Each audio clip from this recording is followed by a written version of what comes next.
ਸਤਿ ਸ਼੍ਰੀ ਅਕਾਲ ਗੁਰੂ ਜੀ ਤੇ ਸਤ ਸੰਗਤ ਜੀ। ਆਓ 12ਵੀਂ ਅਸ਼ਟਪਦੀ ਦਾ ਅਰਥ ਸਮਝਣ ਦੀ ਕੋਸ਼ਿਸ਼ ਕਰੀਏ। ਕੋਸ਼ਿਸ਼ ਇਸ ਲਈ ਕਿਉਂਕਿ ਬਾਣੀ ਅਗਾਧ ਬਹੁਤ ਹੈ। ਜਿੰਨੀ ਮਰਜ਼ੀ ਕੋਸ਼ਿਸ਼ ਕਰੀਏ ਨਾ ਸਹੀ ਅਰਥ ਕਰ ਪਾਵਾਂਗੇ, ਨਾ ਗਲਤੀਆਂ ਤੋਂ ਛੁੱਟ ਪਾਵਾਂਗੇ। ਸੋ ਪ੍ਰਮਾਤਮਾ ਅੱਗੇ ਤੋਂ ਸ਼ੁੱਧ ਪੁੱਤ ਬਾਣੀ ਪੜ੍ਹਨ ਤੇ ਸਮਝਣ ਦੀ ਸਮਰਥਾ ਬਖਸ਼ੋ। ਇਸ ਅਸ਼ਟਪਦੀ ਵਿੱਚ ਹਉਮੈ ਦੀ ਨਿਵ੍ਰਿਤੀ ਸਿਖਾ ਰਿਹਾ ਪ੍ਰਮਾਤਮਾ। ਪਹਿਲੇ ਦੋ ਪਦਿਆਂ ਵਿੱਚ ਸੰਸਾਰਿਕ ਵਿਭੋ, ਰਾਜ ਭਾਗ, ਜਵਾਨੀ, ਪਦਾਰਥ, ਬਲ ਤੇ ਹੋਰ ਚੀਜ਼ਾਂ ਜਿਨ੍ਹਾਂ ਦਾ ਅਸੀਂ ਅਭਿਮਾਨ ਕਰਦੇ ਹਾਂ ਉਹਨਾਂ ਨੂੰ ਨਿਮਰਤਾ ਵਾਲੇ ਬਣਨ ਦਾ ਉਪਦੇਸ਼ ਦੇ ਰਹੇ ਮਾਲਿਕ।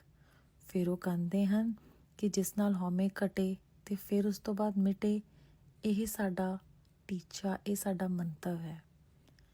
ਤੀਜੇ ਤੇ ਚੌਥੇ ਪਦੇ ਵਿੱਚ ਕਰਮ, ਧਰਮ, ਤਪ, ਪੁੰਨ ਆਦਿ ਤੇ ਅਭਿਮਾਨ ਕਰਨ ਵਾਲਿਆਂ ਨੂੰ ਨਿਮਰਤਾ ਸਿਖਾਉਣ ਦੇ ਲਈ ਪਰਮਾਤਮਾ ਭੇਦ ਦੱਸ ਰਹੇ ਹਨ ਕਿ ਜੋ ਭਲਾਈ ਕਰੇਗਾ ਉਸ ਦਾ ਅਭਿਮਾਨ ਖਤਮ ਹੋ ਜਾਏਗਾ, ਤੇ ਜੇ ਭਲਾਈ ਕਰਦੇ ਹੋ ਤਾਂ ਇਹਦਾ ਮਾਣ ਨਾ ਕਰੋ, ਕਿਉਂਕਿ ਕਰਨ ਕਰਾਵਨਹਾਰ ਉਹ ਪਰਮਾਤਮਾ ਹੀ ਹੈ। ਪੰਜਵੇਂ ਅੰਕ ਵਿੱਚ ਇਹ ਫਰਮਾਇਆ ਗਿਆ ਹੈ ਕਿ ਇਹਨਾਂ ਸਾਰਿਆਂ ਦਾ ਕਲਿਆਣ ਕਰਨ ਦਾ ਇੱਕੋ ਹੀ ਤਰੀਕਾ ਹੈ, ਨਾਮ ਦਾ ਧਾਰਨ ਜੇ ਹੋ ਜਾਏ ਤਾਂ ਹਉਮੈ ਆਪਣੇ ਆਪ ਮੁੱਕ ਜਾਏਗੀ। ਇਸ ਪਦੇ ਵਿੱਚ ਵਾਹਿਗੁਰੂ ਜੀ ਸਾਨੂੰ ਸ਼ਰਨ, ਵਿਆਪਕਤਾ, ਸਰਬ ਸ਼ਕਤੀ, ਮਾਨਤਾ ਸਭ ਕੁਝ ਸਮਝਾਉਂਦੇ ਹਨ ਤੇ ਕਹਿੰਦੇ ਹਨ ਕਿ ਇਹ ਸਭ ਕੁਝ ਕਿਸ ਤਰ੍ਹਾਂ ਪਛਾਣੋਗੇ? ਨਾਮ ਦੇ ਦੁਆਰਾ। ਜਦੋਂ ਪਤਾ ਚੱਲ ਜਾਏਗਾ ਫਿਰ ਸਭ ਕੁਝ ਦਿਸੇਗਾ, ਤਾਂ ਤੁਸੀਂ ਸਮਝੋਗੇ ਕਿ ਜੋ ਹਉਮੈ ਧਾਰਨ ਕੀਤੀ ਹੋਈ ਸੀ ਉਹ ਸਾਡੀ ਗਲਤੀ ਸੀ ਅਤੇ ਉਸੀ ਗਲਤੀ ਕਰਕੇ ਅਸੀਂ ਉਸ ਪ੍ਰਮਾਤਮਾ ਤੋਂ ਪਰੇ ਸੀ। ਸ਼ਲੋਕ। ਸੁਖੀ ਬਸੇ ਮਸਕੀਨੀਆਂ ਆਪ ਨਿਵਾਰ ਤਲੇ, ਬੜੇ ਬੜੇ ਅਹੰਕਾਰੀਆਂ ਨਾਨਕ ਗਰਭ ਗਲੇ। ਇੱਥੇ ਗੁਰੂ ਸਾਹਿਬ ਕਹਿੰਦੇ ਹਨ ਕਿ ਉਹੀ ਸੁਖੀ ਵਸਦਾ ਹੈ ਜਿਸਨੇ ਗਰੀਬੀ ਅਰਥਾਤ ਨਿਮਰਤਾ ਧਾਰਨ ਕੀਤੀ ਹੈ, ਜਿਸਨੇ ਆਪਾ ਭਾਵ ਛੱਡ ਕੇ ਨੀਵਾਂ ਹੋ ਗਿਆ ਤੇ ਨੀਵੇਂ ਹੋ ਕੇ ਉਹ ਤੁਰਦਾ ਹੈ। ਪਰ ਅਹੰਕਾਰ ਕਰਨ ਵਾਲਾ ਜੋ ਆਦਮੀ ਹੈ ਉਹ ਆਪਣਾ ਨਾਸ਼ खुद करता है। अष्टपदी। जिसके अंतर राज अभिमान, सो नरक पाती होवत स्वान, जो जाने मैं जोवन वंत, सो होवत पिष्टा का जंत। आपस को करमवंत कहावे, जन्मे मरे बहुत जोन परमावे, तन भूमि का जो करे गुमान, सो मूरख अंधा अज्ञान। कर कृपा जिसके हृदय गरीबी बसावे, नानक इहाँ मुक्त आगे सुख पावे। ਗੁਰੂ ਅਰਜਨ ਦੇਵ ਸਾਹਿਬ ਕਹਿੰਦੇ ਹਨ ਕਿ ਜਿਸ ਪੁਰਖ ਦੇ ਅੰਦਰ ਰਾਜ ਦਾ ਹੰਕਾਰ ਹੁੰਦਾ ਹੈ ਉਹ ਨਰਕ ਵਿੱਚ ਡਿੱਗਣ ਵਾਲੇ ਕੁੱਤੇ ਦੇ ਸਮਾਨ ਹੈ। ਜੋ ਜਾਣਦਾ ਹੈ ਕਿ ਮੈਂ ਜੋਬਨ ਵਾਲਾ ਹਾਂ ਉਹ ਇੱਕ ਗੰਦਾ ਕੀੜਾ ਹੈ। ਜੋ ਆਪਣੇ ਆਪ ਨੂੰ ਸ਼ੁਭ ਕਰਮ ਕਰਨ ਵਾਲਾ ਕਹਾਉਂਦਾ ਹੈ ਉਹ ਵਾਰ-ਵਾਰ ਜੰਮਦਾ ਤੇ ਮਰਦਾ ਹੈ ਤੇ ਜੋਨੀਆਂ ਵਿੱਚ ਭਟਕਦਾ ਹੈ। ਧਨ ਤੇ ਧਰਤੀ ਦਾ ਜੇਕਰ ਕੋਈ ਹੰਕਾਰ ਕਰਦਾ ਹੈ ਤਾਂ ਉਹ ਮੂਰਖ ਹੈ, ਅੰਨਾ ਹੈ ਭਾਵ ਅਗਿਆਨੀ ਹੈ। ਪਰ ਜਿਸ ਦੇ ਹਿਰਦੇ ਵਿੱਚ ਪਰਮਾਤਮਾ ਆਪ ਕਿਰਪਾ ਕਰਕੇ ਨਮਰਤਾ ਦਾ ਭਾਵ ਵਸਾ ਦਿੰਦੇ ਹਨ ਉਹ ਮੁਕਤੀ ਪਾ ਲੈਂਦਾ ਹੈ। ਇੱਥੇ ਵੀ ਉਹ ਸੁੱਖ ਪਾਉਂਦਾ ਹੈ ਤੇ ਅੱਗੇ ਜਾ ਕੇ ਵੀ ਉਹ ਪਰਮਾਤਮਾ ਦੀ ਸ਼ਰਨ ਵਿੱਚ ਸੁਖੀ ਰਹਿੰਦਾ ਹੈ। ਤਨਵੰਤਾ ਹੋਏ ਕਰ ਗਰਬਾਵੇ, ਤ੍ਰਿਣ ਸਮਾਨ ਕਛ ਸੰਗ ਨ ਜਾਵੇ, ਬਹੁ ਲਸ਼ਕਰ ਮਾਨੁਕ ਉੱਪਰ ਕਰੇ ਆਸ, ਪਲ ਭੀਤਰ ਤਾਕਾ ਹੋਏ ਬਿਨਾਸ।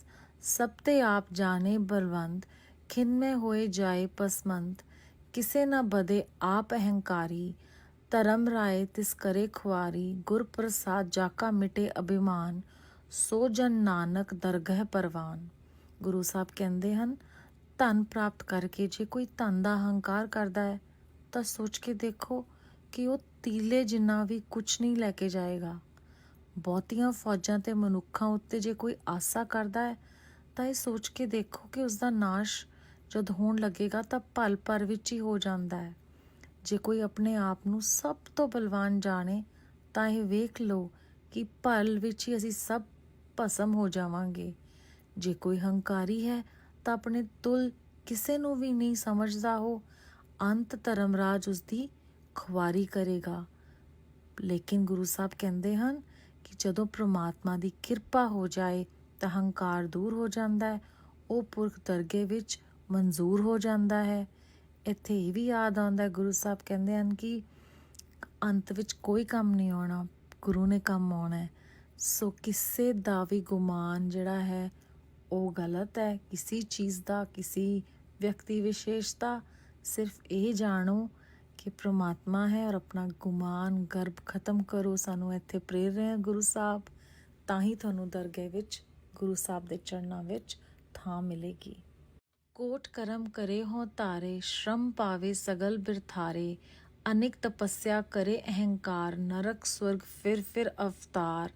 अनेक जतन कर आत्म नहीं द्रवे, हर दरगह को कैसे गवे।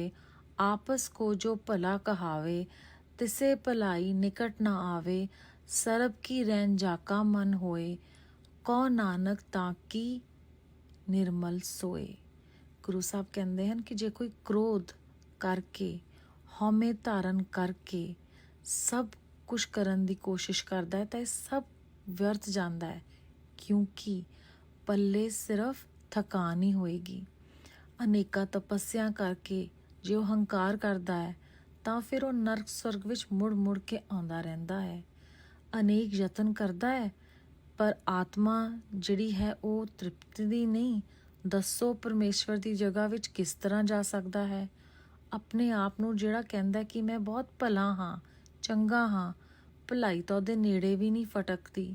ਪਰ ਜਿਸ ਦਾ ਮਨ ਸਭ ਦੀ ਧੂੜ ਹੋ ਜਾਂਦਾ ਹੈ, ਭਾਵ ਜੋ ਨਿਮਰਤਾ ਧਾਰਦਾ ਹੈ, ਗੁਰੂ ਅਰਜਨ ਸਾਹਿਬ ਕਹਿੰਦੇ ਹਨ ਕਿ ਉਸ ਦੀ ਸੋਭਾ ਖਰੀ ਹੁੰਦੀ ਹੈ। ਭਾਵ ਪ੍ਰਮਾਤਮਾ ਉਹਨਾਂ ਦੇ ਦਿਲ ਸਾਫ਼ ਕਰਦਾ ਅਤੇ ਉਹਦਾ ਪਵਿੱਤਰਤਾ ਦਾ ਜਿਹੜਾ ਬੋਧ ਹੈ ਉਹਨੂੰ ਹੋ ਜਾਂਦਾ। ਜਬ ਲਗ ਜਾਣੇ ਮੁਝ ਤੇ ਕੁਛ ਹੋਏ, ਤਬ ਇਸਕੋ ਸੁਖ ਨਾਹੀ ਕੋਏ। जब ए जाने मैं किच करता, तब लग गर्भ जोनी मैं फिरता। जब तारे को बैरी मीत, तब लग नहचल नाही चीत। जब लग मोह मगन संग माए, तब लग धर्म राय दे सजाए। प्रभ कृपा ते बंधन टूटे, गुर प्रसाद नानक हों छूटे। गुरु साहब कहते हैं कि जदों तक इंसान मैं करता है, उदों तक ਉਹ ਕੁਛ ਨਹੀਂ ਕਰ ਸਕਦਾ। ਤਦ ਤੱਕ ਇਸ ਨੂੰ ਕੋਈ ਸੁੱਖ ਨਹੀਂ ਹੁੰਦਾ। ਜਦੋਂ ਇਹ ਜਾਣਦਾ ਹੈ ਕਿ ਮੈਂ ਕੁਝ ਕਰਦਾ ਹਾਂ, ਤਦ ਉਹ ਗਰਭ ਜੂਨ ਵਿੱਚ ਮੁੜ ਜਿਉਂਦਾ ਤੇ ਮਰਦਾ ਹੈ। ਜਦੋਂ ਉਹ ਕਿਸੇ ਵੈਰੀ ਨੂੰ ਆਪਣਾ ਮਿੱਤਰ ਮੰਨਦਾ ਹੈ, ਤਦ ਉਹਦਾ ਦਿਲ ਬਿਲਕੁਲ ਨਹੀਂ ਟਿਕਦਾ, ਚਿੱਤ ਕਿਤੇ ਵੀ ਸ਼ਾਂਤ ਨਹੀਂ ਹੁੰਦਾ। ਜਦ ਤੱਕ ਉਹ ਮੋਹ ਤੇ ਮਾਇਆ ਨਾਲ ਮਗਨ ਹੋਇਆ ਰਹਿੰਦਾ ਹੈ, ਤਦ ਤੱਕ ਇਸ ਨੂੰ ਧਰਮਰਾਜ ਸਜ਼ਾ ਦਿੰਦੇ ਰਹਿਣਗੇ। ਪਰ ਗੁਰੂ ਸਾਹਿਬ ਕਹਿੰਦੇ ਹਨ ਕਿ ਜਦੋਂ ਪ੍ਰਭੂ ਦੀ ਕਿਰਪਾ ਹੁੰਦੀ ਹੈ ਤਾਂ ਸਾਰੇ ਬੰਧਨ ਟੁੱਟ ਜਾਂਦੇ ਹਨ ਅਤੇ ਗੁਰੂ ਦੀ ਕਿਰਪਾ ਨਾਲ ਹਉਮੈ ਵੀ ਛੁੱਟ ਜਾਂਦੀ ਹੈ। ਅਗਲੇ ਅੰਕ ਵਿੱਚ ਗੁਰੂ ਸਾਹਿਬ ਦੱਸਦੇ ਹਨ ਕਿ ਹਉਮੈ ਛੁੱਟਦੀ ਕਿਉਂ ਨਹੀਂ, ਅਤੇ ਉਹ ਵੀ ਦੱਸਦੇ ਹਨ ਕਿ ਨਾਮ ਨਾਲ ਛੁੱਟੇਗੀ। ਸਹਿਸ ਖਟੇ ਲਖ ਕੋ ਉਠ ਧਾਵੇ, ਤ੍ਰਿਪਤ ਨਾ ਆਵੇ, ਮਾਇਆ ਪਾਛੇ ਪਾਵੇ। अनेक भोग भिख्या के करे, न तृप्तावे खप मरे। बिना संतोख नहीं को राजे, सुपन मनोरथ बिरथे सब काजे। नाम रंग सरब सुख होए, बड़ भागी किसे परापत होए। करन करावन आपे आप, सदा सदा नानक हर जाप। गुरु साहब कहते हैं मायावी इंसान जदों 1000 ਖੱਟ ਲੈਂਦਾ ਹੈ ਤਾਂ ਫਿਰ ਲੱਖ ਦੇ ਮਗਰ ਭੱਜਦਾ ਹੈ। ਇਸ ਤਰ੍ਹਾਂ ਉਹ ਮਾਇਆ ਇਕੱਠੀ ਕਰੀ ਜਾਂਦਾ ਹੈ, ਜੋੜੀ ਜਾਂਦਾ ਹੈ, ਪਰ ਰੱਜਦਾ ਨਹੀਂ। ਇਸ ਮਾਇਆ ਨਾਲ ਫਿਰ ਵਿਸ਼ਿਆਂ ਦੇ ਅਨੇਕ ਭੋਗ ਭੋਗਦਾ ਹੈ, ਭੋਗਾਂ ਨਾਲ ਵੀ ਨਹੀਂ ਰੱਜਦਾ, ਸਗੋਂ ਹੋਰ ਭੋਗਾਂ ਦੇ ਪਿੱਛੇ ਭੱਜਦਾ ਹੈ ਅਤੇ ਖੱਪ ਕੇ ਮਰ ਜਾਂਦਾ ਹੈ। ਸੰਤੋਖ ਤੋਂ ਬਿਨਾਂ ਕੋਈ ਨਹੀਂ ਰੱਜਦਾ। ਜਿਵੇਂ ਸੁਪਨੇ ਦੇ ਮਨੋਰਥ ਅਤੇ ਸੁਪਨੇ ਦੇ ਕੰਮ ਸਾਰੇ ਵਿਅਰਥ ਹੁੰਦੇ ਹਨ, ਇਸੀ ਤਰ੍ਹਾਂ ਜਦੋਂ ਤ੍ਰਿਪਤੀ ਨਹੀਂ ਹੁੰਦੀ ਤਾਂ ਜੋ ਮਰਜ਼ੀ ਪਾ ਲਓ, ਸ਼ਾਂਤੀ ਨਹੀਂ ਮਿਲਦੀ ਮਨ ਨੂੰ। ਸਿਰਫ ਨਾਮ ਦੇ ਪ੍ਰੇਮ ਨਾਲ ਸੰਪੂਰਨ ਸੁੱਖ ਮਿਲਦਾ ਹੈ।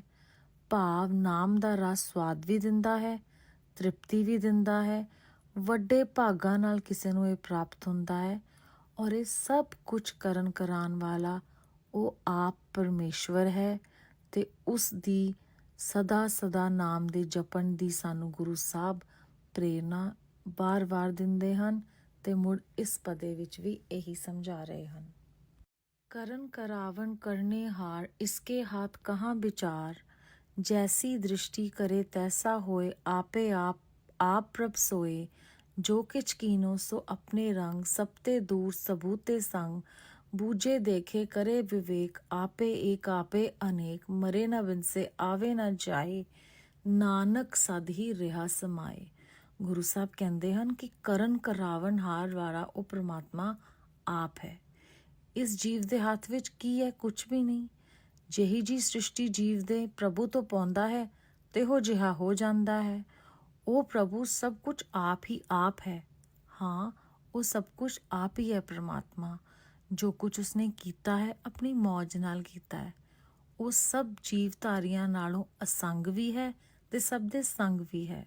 ਉਹ ਸਮਝਦਾ ਹੈ, ਵੇਖਦਾ ਵੀ ਹੈ ਤੇ ਵਿਵੇਕ ਵੀ ਦਿੰਦਾ ਹੈ। ਉਹ ਆਪ ਹੀ ਇੱਕ ਹੈ ਤੇ ਆਪ ਹੀ ਅਨੇਕ ਹੋ ਰਿਹਾ ਹੈ। ਉਹ ਮਰਦਾ ਨਹੀਂ, ਉਹ ਬਿਨਸਦਾ ਵੀ ਨਹੀਂ, ਨਾ ਆਉਂਦਾ ਹੈ ਤੇ ਨਾ ਜਾਂਦਾ ਹੈ। ਗੁਰੂ ਅਰਜਨ ਦੇਵ ਜੀ ਕਹਿੰਦੇ ਹਨ, ਉਹੀ ਪ੍ਰਭੂ ਸਦਾ ਸਾਰੇ ਵਿੱਚ ਸਮਾ ਰਿਹਾ ਹੈ, ਭਾਵ ਹਰ ਥਾਂ ਵਿਆਪਤ ਹੈ। आप उपदेसे समझे आप रचिया सबके साथ, आप कीनो आपन विस्तार, सब किच उसका वो करने हार, उसते पिन कहो किच होए, थान थरंतर एको सोए, अपने चलित आप करने हार, कौतक करे रंग अपार, मन में आप मन अपने माहे, नानक कीमत कहो न जाए। गुरु साहब कहते हैं वो परमात्मा आप ਗੁਰੂ ਰੂਪਤਾ ਵਿੱਚ ਉਪਦੇਸ਼ ਕਰਦਾ ਹੈ ਤੇ ਆਪ ਹੀ ਸ਼ਿਸ਼ ਰੂਪਤਾ ਵਿੱਚ ਸਮਝਦਾ ਹੈ, ਕਿਉਂਕਿ ਉਹ ਆਪ ਹੀ ਸਭ ਨਾਲ ਵਿਆਪਕਤਾ ਰੂਪ ਵਿੱਚ ਰਚ ਰਿਹਾ ਹੈ। ਸਗੋਂ ਇਹ ਸਾਰਾ ਤਾਂ ਉਸਨੇ ਆਪਣੇ ਆਪ ਦਾ ਹੀ ਆਪ ਵਿਸਥਾਰ ਕੀਤਾ ਹੈ। ਹਾਂ, ਰਚਨਾ ਵਾਲੀ ਰਚਨਾ ਉਸੀ ਨੇ ਰਚੀ ਹੈ, ਸਭ ਕੁਝ ਉਸੀ ਦਾ ਰਚਿਆ ਹੋਇਆ ਹੈ। ਉਸ ਤੋਂ ਅੱਡ ਜੇ ਕੁਝ ਹੁੰਦਾ ਹੈ ਤਾਂ ਦੱਸੋ ਕੀ ਹੈ? ਥਾਵਾਂ ਤੇ ਥਾਵਾਂ ਦੇ ਅੰਤਰਗਤ ਵੀ ਉਹ ਇੱਕੋ ਹੀ ਭਰਪੂਰ ਹੈ। ਆਪਣੇ ਚੋਜ ਆਪਣੀ ਖੇਡ ਉਹ ਆਪ ਕਰਨ ਵਾਲਾ ਹੈ। ਉਹੀ ਕੌਤਕ ਭਾਵ ਲੀਲਾ ਕਰਦਾ ਹੈ ਜਿਸ ਦਾ ਰੰਗ ਅਪਾਰ ਹੈ। ਸਾਰੇ ਮਨਾਂ ਵਿੱਚ ਆਪ ਵਸਦਾ ਹੈ, ਮਨ ਉਸ ਵਿੱਚ ਵਸਦੇ ਹਨ। ਗੁਰੂ ਸਾਹਿਬ ਕਹਿੰਦੇ ਹਨ, ਉਸ ਦੀ ਕੀਮਤ ਅਸੀਂ ਕਦੇ ਕਹਿ ਹੀ ਨਹੀਂ ਸਕਦੇ, ਉਹ ਅਕੱਥ ਹੈ। ਸਤ ਸਤ ਸਤ ਪ੍ਰਭ ਸੁਆਮੀ, ਗੁਰ ਪ੍ਰਸਾਦ ਕੀਨੇ ਵਖਿਆਨੀ, ਸੱਚ ਸੱਚ ਸੱਚ ਸਭ ਕੀਨਾ, ਕੋਟ ਮਦੇ ਕਿੰਨੇ ਬਿਰਲੇ ਚੀਨਾ, ਭਲਾ ਭਲਾ ਭਲਾ ਤੇਰਾ ਰੂਪ, ਅਤ ਸੁੰਦਰ ਅਪਾਰ ਅਨੂਪ, ਨਿਰਮਲ ਨਿਰਮਲ ਨਿਰਮਲ ਤੇਰੀ ਬਾਣੀ, ਘਟ ਘਟ ਸੁਣੀ ਸ਼ਰਵਣ ਬਖਾਨੀ, ਪਵਿੱਤਰ ਪਵਿੱਤਰ ਪਵਿੱਤਰ ਪੁਨੀਤ, ਨਾਮ ਜਪੇ ਨਾਨਕ ਮਨ ਪ੍ਰੀਤ। ਗੁਰੂ ਸਾਹਿਬ ਕਹਿੰਦੇ ਹਨ, ਉਹ ਪ੍ਰਭੂ ਸਾਡਾ ਮਾਲਿਕ ਜੋ ਹੈ ਉਹ ਸੱਚ ਹੈ ਤੇ ਕੇਵਲ ਸੱਚ ਹੈ। ਇਹ ਗੱਲ ਵੀ ਕਿਸੇ ਵਿਰਲੇ ਨੇ ਕਥਨ ਕੀਤੀ ਹੈ, ਪਰ ਜਿਸਨੇ ਵੀ ਕੀਤੀ ਹੈ ਗੁਰੂ ਕਿਰਪਾ ਨਾਲ ਹੀ ਕੀਤੀ ਹੈ। ਜੋ ਕੁਛ ਉਸਨੇ ਕੀਤਾ ਹੈ ਸਭ ਸੱਚ ਹੈ ਤੇ ਕੇਵਲ ਸੱਚ ਹੈ। ਇਸ ਸੱਚ ਸਰੂਪ ਨੂੰ ਕਰੋੜਾਂ ਵਿੱਚੋਂ ਕਿਸੇ ਵਿਰਲੇ ਨੇ ਹੀ ਅਨੁਭਵ ਕੀਤਾ ਹੈ। ਬੇਨਤੀ ਤੇਰਾ ਰੂਪ ਹੈ, ਭਲਾ ਹੈ, ਬਹੁਤ ਭਲਾ ਹੈ, ਬਹੁਤ ਸੁੰਦਰ ਹੈ, ਜਿਸ ਦੀ ਉਪਮਾ ਵੀ ਨਹੀਂ ਕੀਤੀ ਜਾ ਸਕਦੀ। ਤੇਰੀ ਬਾਣੀ ਪ੍ਰਮਾਤਮਾ ਪਵਿੱਤਰ ਹੈ, ਬਹੁਤ ਪਵਿੱਤਰ ਹੈ, ਤੇ ਜੋ ਹਿਰਦੇ ਇਸ ਨੂੰ ਸੁਣਦੇ ਹਨ ਉਹਨੂੰ ਵੀ ਪਵਿੱਤਰ ਕਰ ਦਿੰਦੀ ਹੈ। ਅਰਥਾਤ ਅਨੁਭਵ ਕਰਕੇ ਆਪਣੀ ਰਸਨਾ ਤੋਂ ਵਰਣਨ ਵੀ ਕੀਤੀ ਹੈ ਜਿਗਿਆਸੂਆਂ ਨੇ, ਕੰਨਾਂ ਨਾਲ ਸੁਣੀ ਵੀ ਹੈ, ਪਰ ਨਾਲ ਹੀ ਇਹ ਜੋ ਪਵਿੱਤਰ ਪਵਿੱਤਰ ਬਾਣੀ ਹੈ ਤੇ ਜੋ ਪੁਨੀਤ ਕਰ ਰਹੇ ਹਨ, ਜੋ ਮਨ ਵਿੱਚ ਪ੍ਰੀਤ ਨਾਲ ਪ੍ਰਮਾਤਮਾ ਨੂੰ ਜਪਦਾ ਹੈ, ਉਹ ਇਸ ਸਭ ਦਾ ਅਨੁਭਵ ਕਰਦਾ ਹੈ। ਇਸ ਪਦੇ ਵਿੱਚ ਉਸਤਤ ਕਰਕੇ ਮਨ ਦੀ ਪ੍ਰੀਤ ਨਾਲ ਨਾਮ ਕਿਸ ਤਰ੍ਹਾਂ ਲੈਣਾ ਹੈ, ਜੋ ਹਉਮੈ ਕੱਟ ਦਵੇ, ਉਹ ਗੁਰੂ ਸਾਹਿਬ ਸਮਝਾ ਰਹੇ ਹਨ। ਤੇ ਇੱਥੇ ਜਦੋਂ ਬਿਸ਼ਟਾਂ ਦਾ ਜੰਤ ਦੀ ਜ਼ਿਕਰ ਹੋਇਆ ਸੀ ਅਸਪਰਦੀ ਵਿੱਚ ਸੰਗਤ ਜੀ, ਉੱਥੇ ਉਹ ਕਹਿੰਦੇ ਹਨ ਗੰਦਗੀ ਵਾਲਾ ਕੀੜਾ, ਉਹ ਕੀੜਾ ਜੋ ਬਹੁਤ ਹੀ ਗੰਦ 'ਚ ਰਹਿੰਦਾ ਹੈ। ਤੇ ਅਸੀਂ ਜੇ ਹਉਮੈ ਕਰਦੇ ਹਾਂ ਤਾਂ ਅਸੀਂ ਉਸ ਕੀੜੇ ਵਰਗੇ ਹਾਂ।